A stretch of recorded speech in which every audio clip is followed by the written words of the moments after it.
সমতল থেকে ৫,০০০ মিটার ওপরে মেঘ যার নিচে থাকে সেখানে সাইকেল চালিয়ে যে যুবক উঠছেন তার নাম সোহাগ বিশ্বাস।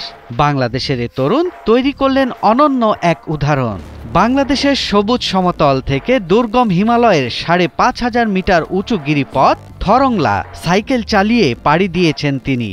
অক্সিজেন স্বল্পতার কারণে যেখানে হেঁটে ওঠাই কঠিন, মাইনাস তাপমাত্রায় শরীর চলতেই চায় না সেখানে বাংলাদেশের এ তরুণ দুঃসাহসিক কাজ করে অবাক করেছেন বিদেশিদেরও।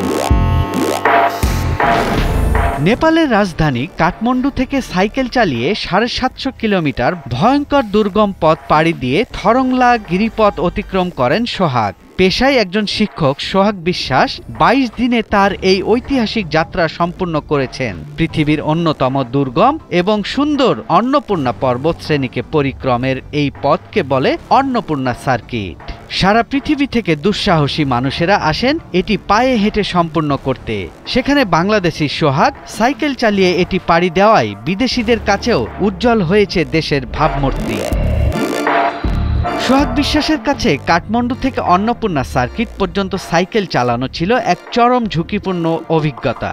অক্সিজেনের স্বল্পতা এবং হিম ঠান্ডা কিছুতেই আটকাতে পারেনি তাকে। অন্নপূর্ণা সার্কিট এটা খুবই আসলে চমৎকার একটা ভিডিওটা। আমরা তো হিমালয়ের খুব পাদদেশের মানুষ, বাংলাদেশ হিমালয়ের খুব কাছের মানুষ এবং হিমালয়ের আশীর্বাদ পুষ্ট দেশ।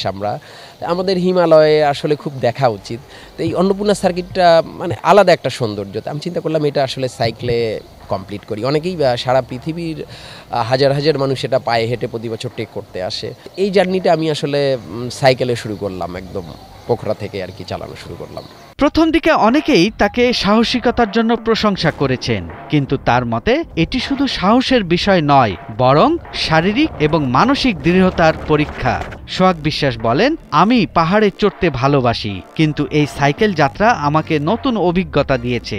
এটি শুধু শারীরিক ক্ষমতার পরীক্ষাই ছিল না, বরং ধৈর্য ও মনোযোগেরও পরীক্ষা ছিল। মোটরেবল রোড বলা যায় না, জিপের রাস্তা, যেটা পাথুরে মাটির এলোমেলো রাস্তা, কিছুটা পথ ছিল পাথরের যে রাস্তা, এবং সেটা আসলে রাস্তা বলা যায় না, হিল এরিয়ায় পাথর শুধু যে রাস্তাটা, সেটাতে তো চালিয়েছি। আর এটা তো পুরোটা কোনো সমতল না। সমতলে সাইকেলটা তুলনামূলক সহজ, কিন্তু পাহাড়ে যখন খারাপ পাহাড়ে আমাকে সাইকেল চালিয়ে উঠতে হবে আর কি, সেটা সবসময়ই চ্যালেঞ্জ। সেটা একটা শারীরিক সক্ষমতার একটা বিষয়, এর সাথে মানসিক একটা সক্ষমতা যে আমি পারবো, সেটা একটা বিষয়। আর কিছু পথ ছিল যেটা আসলে কোনো গাড়ি যায় না, শুধু পায়ে হাঁটারই রাস্তা, হয়তো একজন মানুষ পায়ে হেঁটে চলতে পারে, আর সেটা তো খুবই চ্যালেঞ্জিং। আর প্রতি মুহূর্তে আসলে সজাগ থাকতে হয়, সচেতন থাকতে হয় যে আমি যদি একটু ভুল করলে আসলে হয়তো কয়েকশো মিটার নিচে পড়ে যাব বা যে কোনো মৃত্যুর সম্মুখীনও হতে পারে আর কি। এই সচেতনতাটা সবসময় রাখতে হয়। এর সাথে এখনো আসলে ঠান্ডাটা অনেক বেশি, আমি এখানে ঘামছি হয়তো, কিন্তু ওইখানে তাপমাত্রা আমি -15 পর্যন্ত পেয়েছি।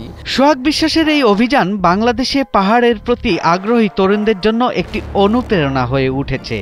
তার দৃষ্টান্ত দেখিয়ে সারা বিশ্বে এক নতুন প্রজন্ম উৎসাহিত হবে অভিযানে, সাহসিকতায় এবং জীবনের লক্ষ্য অর্জনে। সেই সাথে সরকারিভাবে স্বীকৃতি প্রয়োজন। পাহাড় ক্লাইম্বিং শুধু শখের বিষয় নয়, এটি একটি খেলা। ভারতে আমি 5 বার সাইক্লিং করেছি আর কি।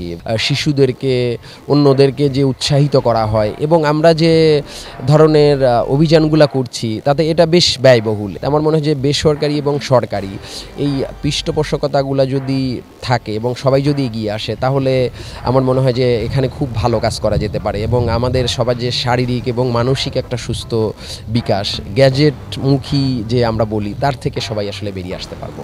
এটি শুধুমাত্র একটি সাইকেল যাত্রা নয়, একজন শিক্ষকের জীবনে নতুন পথ চলা, যেটি তার শিক্ষা, পরিশ্রম এবং সংগ্রামের প্রতীক হিসেবে বিবেচিত হবে। সৈয়দ রাশিদুল, ৭১, ঢাকা।